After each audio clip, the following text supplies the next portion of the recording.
Kailangan ba talagang ayusan ako ng ganito? Gayong magpapahinga lang naman ako. Kailangan mo maging handa. Pagkat anumang sandali ay maaari man nang makilala at makita ang lalaki magiging ama ng iyong anak. Siyang tunay mahal kong kapatid. Kaya sundin mo na lamang ang ating kaugalian nito upang maging maayos at matiwasay ang pagkakaroon mo ng anak na tagapagmana.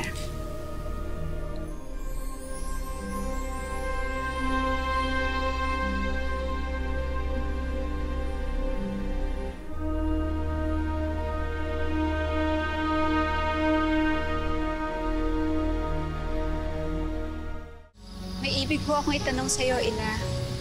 Paano magkikita ang Reyna at ang engkantado na nakatakdang maging ama ng anak ng aking kapatid? Magkakilala man sila o hindi, sila'y magtatakbo sa kanilang panaginip. Tunay nga. Sa panaginip lamang, Ina.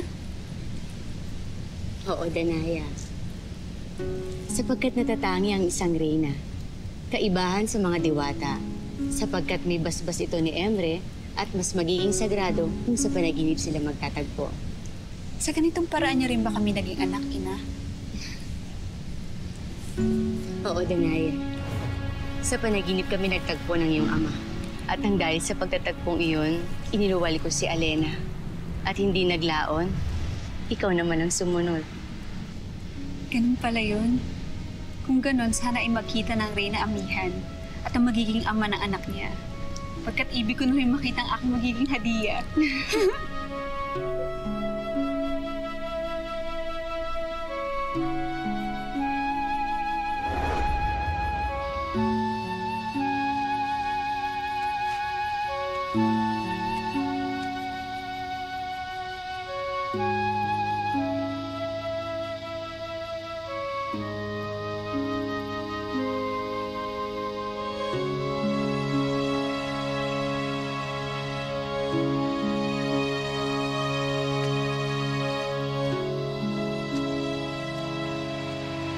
Sana magandang diwata.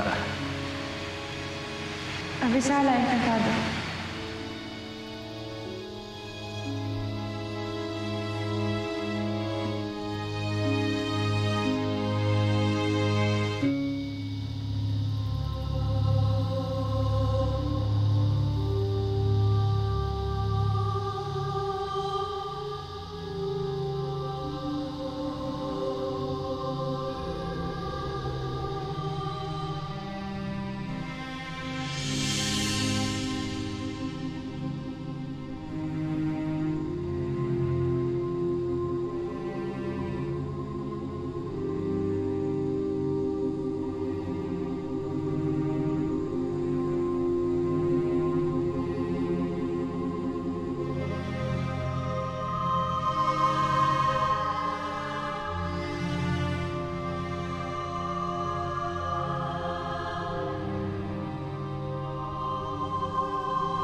Bakit, Ibaro? May napanaginipan ako. Ano ang iyong napanaginipan?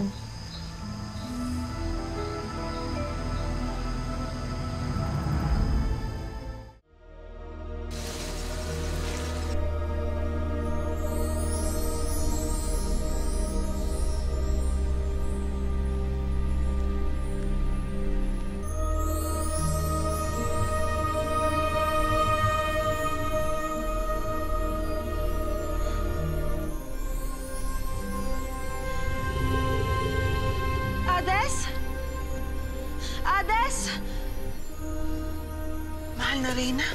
Ades, anong ibig sabihin nito? Ba't may ganito sa aking palad? Nasaksihan ko na ito ng ilang pagkakataon sa inyong ina.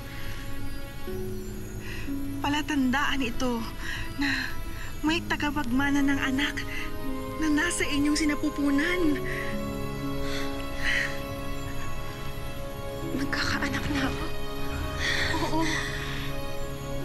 Binabati kita sa napakagandang balitang ito.